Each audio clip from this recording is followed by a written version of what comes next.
Ici Démon, détective privée de profession, enquêtrice du web à mes heures perdues. Rapport d'enquête du 3 mars 2023 sur Daniel Didier alias Dani Conversano, youtubeur d'extrême droite. Suspecté de marier des femmes de l'Est à des hommes célibataires français pour perpétuer la race blanche. Certaines seraient alors victimes de violences conjugales et utilisées aux seules fins de fonder un foyer. Cadre juridique, article 222 du Code pénal sur les violences et exploitation d'autrui. Environ 30% des femmes dans le monde sont victimes ou vont être victimes de violences conjugales. Ce chiffre peut atteindre jusqu'à 70% dans certains pays. En France, plus d'une femme sur deux a déjà subi une agression sexuelle au moins une fois dans sa vie et un féminicide est commis tous les 2 jours. Lorsque l'on m'a parlé de ce cas, je n'ai pu résister à la tentation d'y jeter un coup d'œil.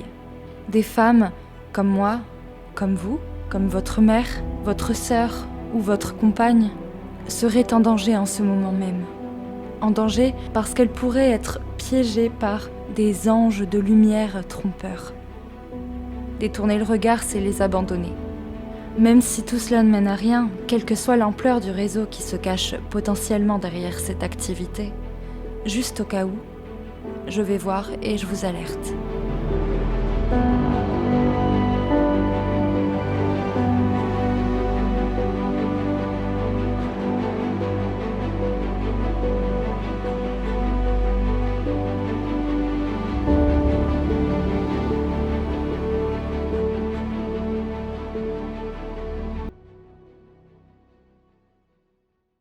Conversano est un militant suprémaciste qui puise ses idées dans le nationalisme blanc et la mouvance identitaire. Il est connu pour sa collaboration avec Dieudonné et pour avoir été agressé par Alain Soral sur le plateau de l'émission Niveau Zéro, suite à quelques divergences idéologiques. Son parcours dans le microcosme politique de l'extrême droite appelé la dissidence l'a conduit à se rapprocher du néonazisme. Sur sa chaîne YouTube, il promeut la préservation des valeurs traditionnelles occidentales et se décrit ouvertement comme étant raciste, antisémite et islamophobe. Croyant à la théorie du grand remplacement qui postule que la civilisation européenne est en train de se faire coloniser notamment par la civilisation musulmane, il prône un communautarisme blanc et une politique nataliste afin de s'organiser face aux communautés immigrées. Ainsi, il considère la naissance d'un enfant blanc comme un acte militant en soi. En 2017, il fonde son propre réseau européen communautariste blanc, Swabelos, renommé depuis par Les Braves, qui comptabilise environ 60 antennes dans le monde pour 1 millier de membres. Le site internet des Braves met en avant la naissance des enfants de ses membres. Je cite, « Ils sont porteurs de leur héritage européen » et il affiche publiquement le prénom, la localisation et d'autres informations personnelles sur ses enfants. Fin 2018, Conversano part s'installer à Bucarest, en Roumanie, avec sa femme roumaine. En 2019, il crée un autre site web intitulé « Bâtir un foyer », dans lequel il propose du coaching en séduction destiné à un public nationaliste blanc et masculin souhaitant se marier avec une femme d'Europe de l'Est, toujours dans le but d'avoir des enfants blancs. L'entreprise Bâtir un foyer dispose de 2 antennes connues, l'une en Roumanie, gérée par Conversano, et l'autre en Ukraine, à Kiev, gérée par son collaborateur Baptiste Bérard, qui a dû mettre son activité en pause en raison de la guerre. Actuellement, il est réfugié en France pour sa propre sécurité. Une page Facebook gérée par un autre collaborateur, Yann Mercado, et liée à la communauté des Braves, publie des photos suggestives de femmes européennes afin d'attirer et de divertir leur public. Selon la rumeur propagée par Alain Soral, Daniel Conversano aurait utilisé son entreprise de coaching en séduction pour masquer des activités de proxénétisme, voire carrément de traite de femmes. Malheureusement, Soral ne fournit aucune preuve pour étayer cette allégation qui ressemble plutôt, par sa forme, à de la diffamation pure et dure. La rumeur fut connue du public et colle encore aujourd'hui à la peau de Conversano, ce qui devrait mettre en danger son business illicite s'il existe. Cela semble donc peu probable. Quelques recherches dans le registre Romanian Companies permettent de retrouver l'entreprise en question, qui porte le nom d'une maison d'édition de Conversano. Il en possède 2, les éditions Petit Jean, qui ne sont plus en activité, et les éditions Alba León.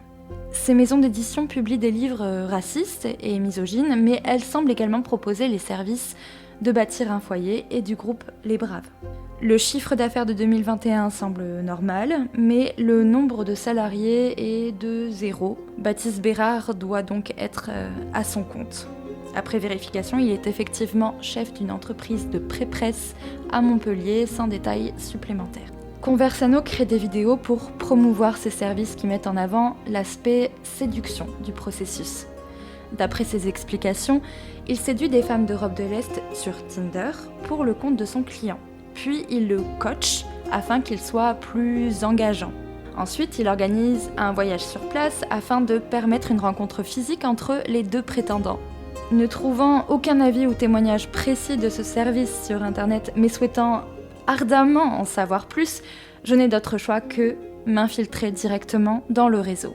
Mon entourage me le déconseille au motif que cette branche d'extrême droite serait trop sombre pour moi. Mais je n'ai pas peur des ténèbres, l'enjeu est beaucoup trop important.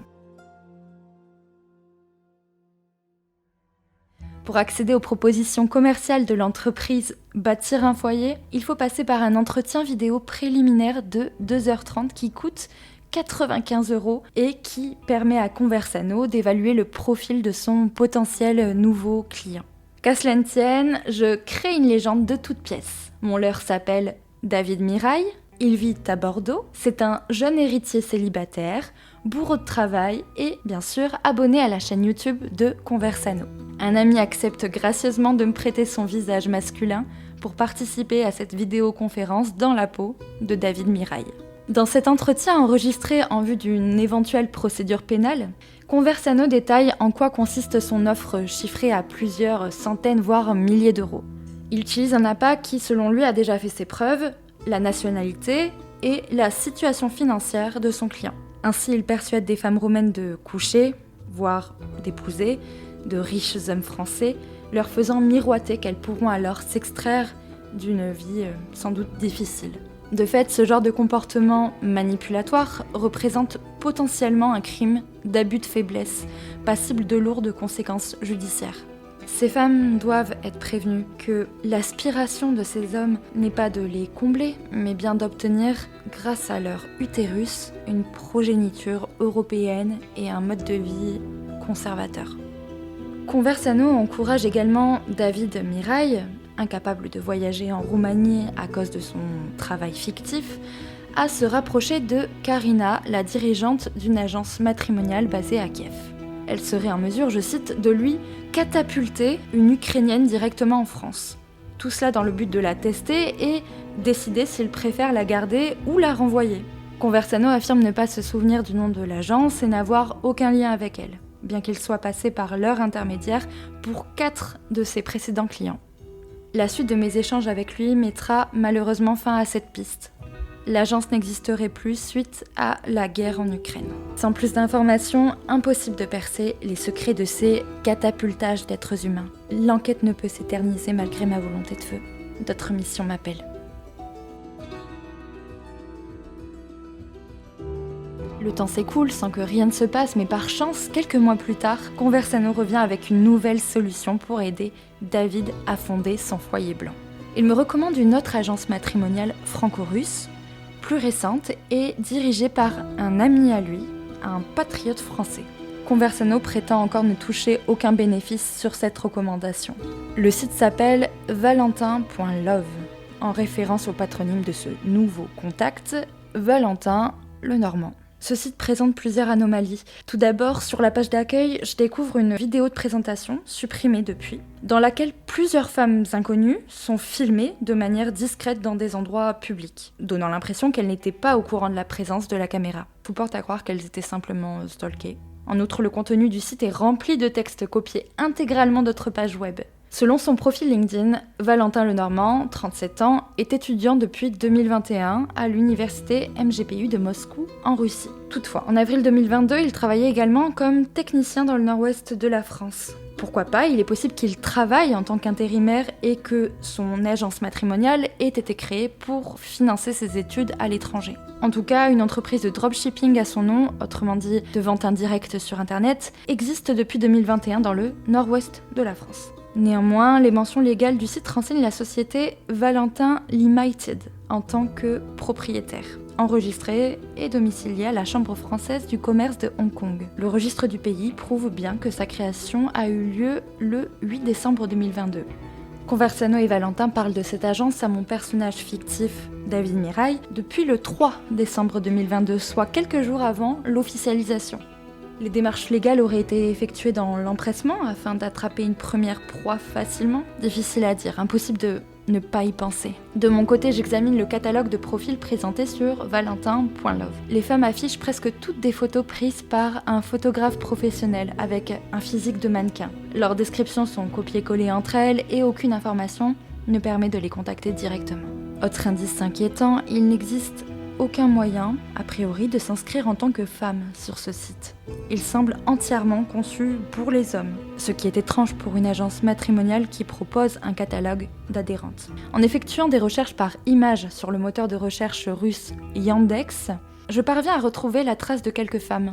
La plupart d'entre elles sont effectivement mannequins, tandis que d'autres occupent des postes communs. Quoi qu'il en soit, les données du catalogue et les informations des femmes réelles semblent étonnamment plus ou moins correspondre. J'en contacte un maximum sur le réseau social russe VK.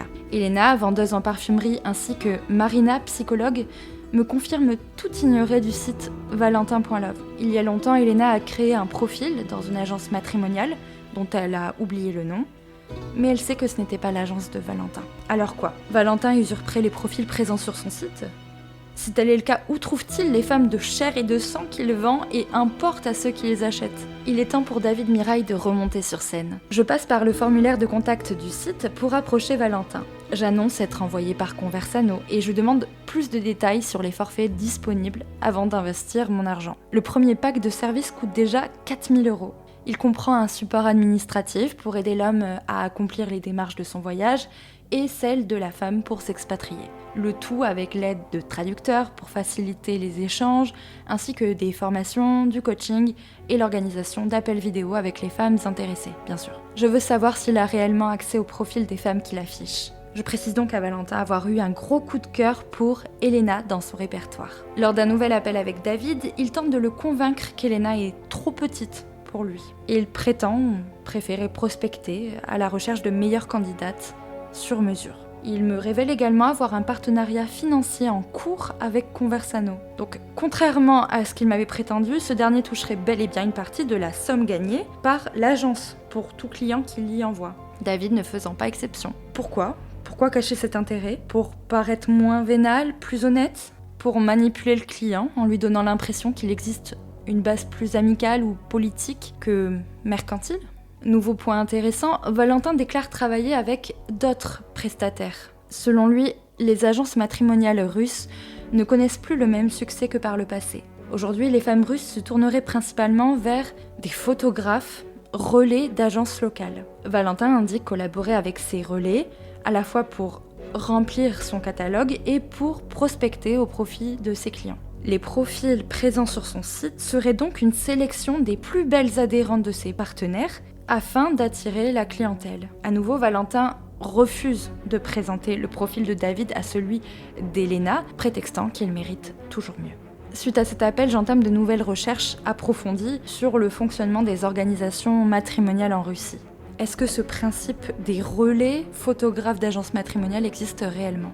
C'est là que je découvre l'existence des agences noires et le fonctionnement de leurs arnaques. Elles affichent des profils inactifs depuis des années, comme celui d'Elena. Elles mettent en avant des femmes russes ayant vendu leurs photos pour recevoir une commission sur tout échange fait en leur nom, mais aussi des profils d'authentiques arnaqueuses réclamant toujours plus d'argent de la part des hommes, engageant photographes, retoucheurs pour manipuler leur image, avec surfacturation de services de traduction et autres techniques du même type. J'entre en relation avec Dimitri Beresniakov, le directeur de l'agence matrimoniale Ukraine, reconnue en Russie depuis une dizaine d'années. Il possède aussi une chaîne YouTube et un site web via lesquels il conseille des hommes célibataires pour qu'ils évitent les pièges des agences noires. Il met également à disposition une liste de faux profils et de faux sites notoires encore en activité. Après avoir analysé le site de Valentin, Dimitri atteste qu'il s'agit bien d'une de ces agences noires. D'après son expérience, certains indices ne trompent pas. La domiciliation à Hong Kong, comme bon nombre d'arnaqueurs, les partenariats ambigus, les services de traduction, le faible nombre de profils affichés, l'uniformité et l'ignorance des adhérentes, l'impossibilité de les contacter ou de les retrouver facilement sur le net. Le site garantit une assistance pour procurer des visas aux citoyennes russes qui souhaitent voyager ou s'expatrier vers la France, soi-disant par amour, mais ce ne peut être qu'une arnaque, étant donné que les autorités européennes ont suspendu la délivrance des visas pour la Russie depuis mars 2022. Vous pouvez retrouver le même profil sur le site Anastasia, vous pouvez poser des questions, je vous garantis que cette femme sera également intéressée. En fait, je découvre que le phénomène est connu et largement exploité. De nombreux groupes contenant parfois des milliers de personnes sur VK et des centaines d'annonces dans les réseaux professionnels russes invitent les femmes à devenir modèles dans diverses agences internationales en échange d'un complément de salaire attractif. Le principe est toujours le même. Une femme célibataire et séduisante envoie ses photos depuis chez elle. Un traducteur parle en son nom sur le site et là, elle touche une commission sans avoir fait quoi que ce soit de plus. Les hommes paient le prix fort pour aborder des intermédiaires de marionnettes. Ces dernières ont d'ailleurs bien assez d'opportunités de rencontres qualitatives dans leur propre pays. Du coup, j'ai de la peine pour ces pauvres âmes qui se bercent d'illusions, ces hommes qui se mettent en danger eux aussi, sur les plans matériels et émotionnels. Finalement, Valentin revient vers David Mirail pour lui faire part de son point de vue. Son jeune âge n'est pas compatible avec les offres d'une agence matrimoniale classique, m'affirme-t-il. Après discussion avec Conversano, il a conclu que des services de coaching sur la plateforme de rencontres en ligne Tinder seraient plus adaptés afin d'aider David à rencontrer des femmes de son âge, plus disposées à s'intéresser à lui. Cette nouvelle déclaration bouscule mes premières hypothèses et me rappelle quelque chose. Il apparaît ici que Valentin, après une discussion avec Conversano, soit celui qui relance la suggestion d'un accompagnement sur Tinder, alors que c'est précisément dans l'exercice de cette activité que se spécialise Conversano. Cela pourrait signifier que Valentin est sincère, qu'il était réellement en quête de femmes russes pour aider David à fonder son foyer blanc, sans y parvenir à cause de l'obstacle de l'âge. Ne sachant comment réagir, il aurait sollicité l'avis de son associé, qui aurait accepté de lui laisser la responsabilité du client, mais en lui offrant ses méthodes de coaching. Malgré tout, Valentin nous informe qu'une adhérente est intéressée par David.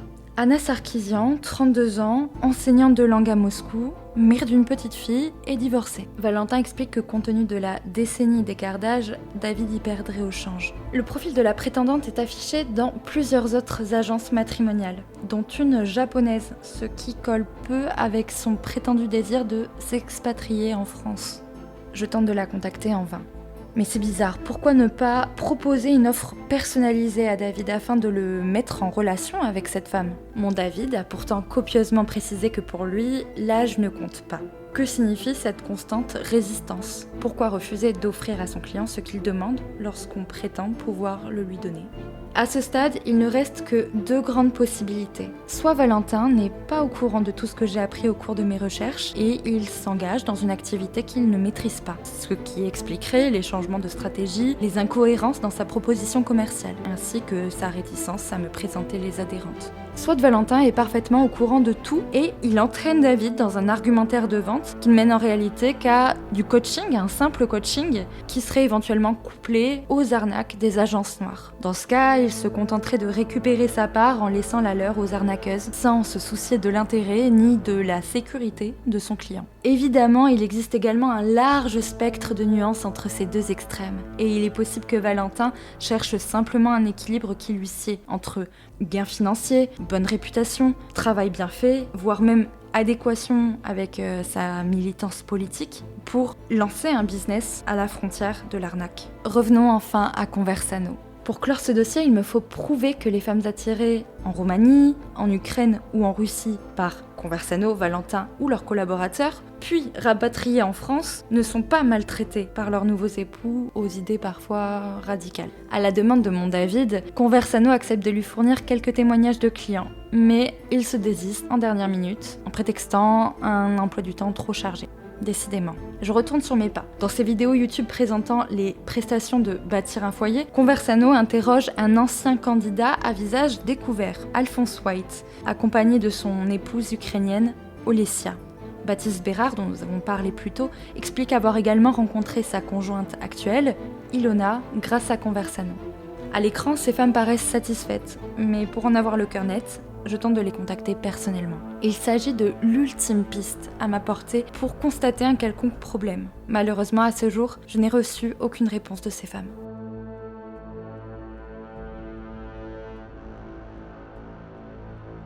C'est terminé, mon enquête s'arrête ici.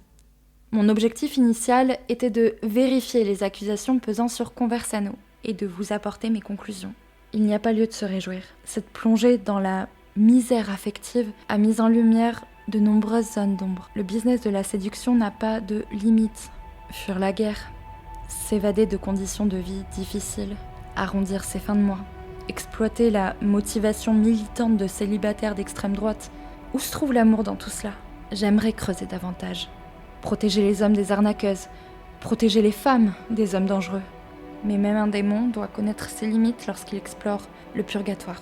Le temps apportera de nouveaux éclairages sur cette affaire et pour l'heure, j'ai d'autres masques à faire tomber pour un peu plus de justice en enfer. Et vous ? Êtes-vous mon prochain client ou ma prochaine proie ? Si vous pensez avoir besoin de mon aide, n'hésitez pas à me contacter. Toutes les informations utiles se trouvent en description. Sur cette chaîne, je vous prends avec moi dans cette invocation de la connaissance, dans cette tentation de connaître les péchés des autres. Je vous lance un appel à toutes et à tous pour que vous participiez concrètement à cette quête de justice populaire, donc démoniaque. Guettez votre montre lorsqu'elle affiche 6h66. Il se pourrait qu'elle présage l'arrivée de l'une de mes prochaines enquêtes inédites et publiques sur les petits secrets d'Internet et sur ces gens qui profitent de leur pouvoir à vos dépens. Vous êtes moi, je suis vous. Rejoignez-moi, rejoignez-nous et enquêtons.